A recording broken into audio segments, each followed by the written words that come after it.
여러분 안녕하세요. 오늘 우리가 함께 파헤쳐볼 이 흥미로운 이야기는요. 바로 1세기 고대 향유 산업 그리고 그 안에 숨겨진 진짜 영적인 의미에 대한 겁니다. 향기 하면 보통 백화점 1층에서 나는 그 고급스러운 향수 냄새 떠올리시잖아요. 아니면 기분 전환용 디퓨저 같은 거요. 그런데 고대 사회에서 이 향기라는 건 그 정도 수준이 아니었습니다. 훨씬 무겁고 심오했죠. 자, 그럼 1세기 이스라엘의 진짜 향유 공장 한가운데로 바로 들어가 볼까요? 고대 세계에서 향기는 말 그대로 삶과 죽음, 그리고 완전한 헌신을 의미했습니다. 그러니까 단순한 상류층의 사치품 이런 게 절대 아니었어요. 시신이 부패할 때 나는 냄새를 덮어주는 장례 필수품이었고요. 성전에서 신에게 드리는 거룩한 예배도구였죠. 그리고 궁극적으로는 누군가에게 자신의 모든 걸 바친다는 희생의 가장 강력한 표현이었습니다. 그렇다면 도대체 이 귀하디 귀한 향유들, 어디서 어떻게 만들어졌던 걸까요? 섹션 1. 고대 향유의 중심지입니다. 자, 산업의 기본은 입지 아니겠습니까? 이 공장들도 아무데나 막 세워진 게 아니거든요. 원료 식물을 구하기 쉬운 건 기본이고요. 무엇보다 향유를 추출하는데 물이 엄청나게 필요했기 때문에 풍부한 수자원이 있는 곳에 아주 전략적으로 건설되었습니다. 자, 이 내용 조금 더 깊이 파고들어보죠.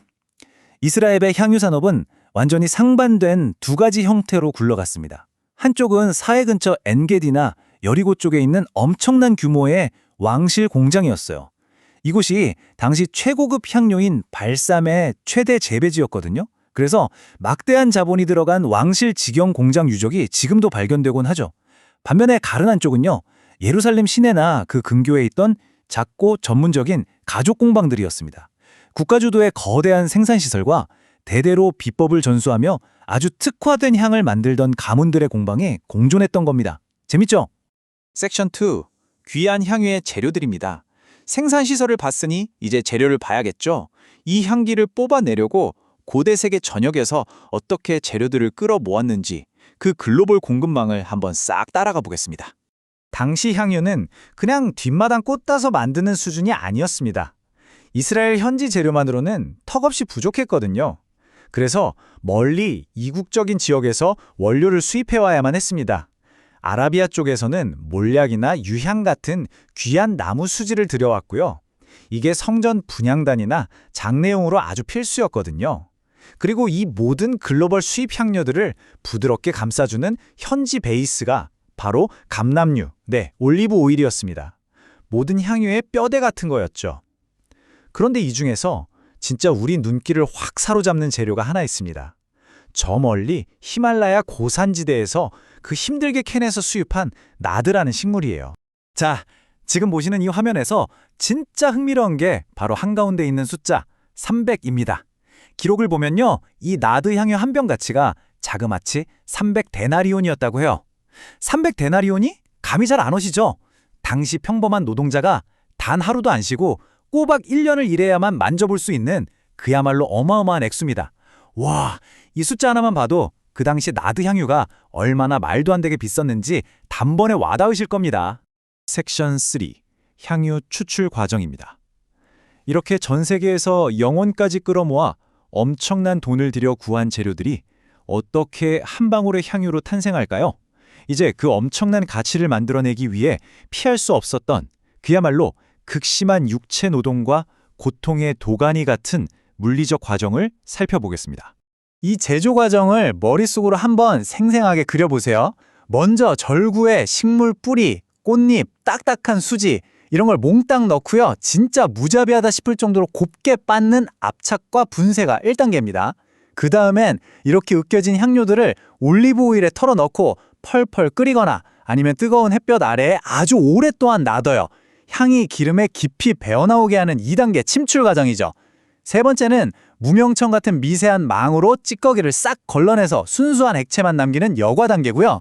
마지막 네 번째, 그 힘들게 얻은 향이 단 1g이라도 날아갈까봐 입구가 아주 좁은 병에 꾹꾹 담아서 밀랍이나 석고로 아예 꽉 막아버리는 밀봉 단계입니다. 여기서 우리가 놓치면 안 되는 아주 핵심적인 포인트가 있습니다. 엄청난 압력, 펄펄 끓는 열, 그리고 산산이 부서지는 과정, 바로 이게 가장 가치 있는 향기를 만들어낸다는 거예요. 식물이 그냥 밭에 예쁘게 심겨 있을 때는 절대 이런 깊은 향이 안 나거든요. 물리적으로 완전히 지식여지고 그 뜨거운 도가니 속에서 압박을 견뎌내야만 비로소 진짜 본연의 농축된 향기를 세상에 뿜어내는 겁니다. 사실 이게 단순한 향수 제조법을 넘어서 잠시 뒤에 우리가 다룰 아주 심오한 영적인 의미에 대한 엄청난 힌트를 줍니다. 자, 섹션 4, 향유 보관 용기, 알라바스터입니다. 앞서 본 그 어마어마한 수고 끝에 얻어낸 향유는요, 사실상 액체로 된 금이나 다름없었어요. 그러니 이걸 담아서 보호하는 병도 향유 자체만큼이나 기능적으로 완벽해야만 했겠죠. 우리가 흔히 성경에서 옥합이라고 부르는 이 알라바스터는요, 부드러운 석고 대리석을 깎아 만든 병입니다. 근데 이 병 설계가 진짜 천재적이에요. 알라바스터라는 재질 자체가 그 척박하고 뜨거운 중동 사막 한가운데서도 향유 온도를 항상 서늘하고 일정하게 유지해주거든요. 증발을 완벽하게 차단하는 거죠. 그런데 병 모양을 가만히 보면 유독 목 부분이 길고 엄청 좁게 생겼잖아요. 도대체 왜 이렇게 불편하게 만들었을까요? 이유는 아주 간단하면서도 충격적입니다. 향유를 쓰려면요, 단단히 밀봉된 이 좁은 병의 목을 말 그대로 완전히 부러뜨려야만 했기 때문입니다. 지금 우리가 쓰는 화장품처럼 뚜껑 띵 열어서 조금 쓰고 다시 닫아두는 그런 구조가 절대 아니었어요. 한번 목을 부러뜨렸다는 건 남은 향유는 영영 보관할 수 없다는 뜻입니다. 병을 여는 바로 그 순간 안에 든 걸 남김없이 싹 다 부어버려야 하는 단 한 번의 완벽한 헌신, 바로 그걸 상징하도록 처음부터 그렇게 디자인된 겁니다. 섹션 5, 향유의 영적 의미입니다. 자, 이런 물리적인 사실들이 퍼즐처럼 착착 맞춰지면서 아주 자연스럽게 이 이야기의 핵심으로 넘어가는데요. 개혁주의나 청교도 관점에서는요, 이 향유가 가진 물리적 특징들이 절대 우연이 아니라고 봅니다. 아주 깊고 심오한 신학적 상징과 직접적으로 딱 연결된다고 해석하죠. 여기엔 크게 세 가지 엄청난 의미가 있습니다. 첫째, 중동의 그 무더운 날씨에 시신이 썩어가면서 나는 끔찍한 악취 있잖아요. 향유는 그 죽음의 냄새를 완전히 압도해서 덮어버린 역할을 했어요. 둘째, 이스라엘에서 왕이나 제사장을 새로 세울 때 머리에 이 기름을 부었는데요. 이건 성령님이 임재하셔서 이 사람을 세상과 특별하게 구별하셨다는 거룩한 표식이었습니다. 그리고 가장 결정적인 세 번째, 복음서에 보면 한 여인이 자기 전 재산이나 다름없는 비싼 옥합을 깨트려서 예수님 발에 붓는 아주 유명한 장면이 나오잖아요. 이게 바로 인간의 가장 추악한 죄의 냄새를 완전히 덮어버리실 예수 그리스도의 십자가 희생, 그 위대하고 향기로운 사건을 미리 보여주는 완벽한 예고편이었던 겁니다. 그리고 이 모든 걸 기가 막히게 하나로 묶어주는 구절이 있습니다. 바로 고린도 후서 2장 15절, 우리는 그리스도의 향기니 라는 말씀이에요. 아까 향유 공장에서 그 식물들이 절구에 무참히 으깨지고 뜨거운 기름 속에서 끓여지던 거 기억나시죠? 청교도 신학자들은 이 과정을 우리네 삶에 정확히 빗대어 설명합니다.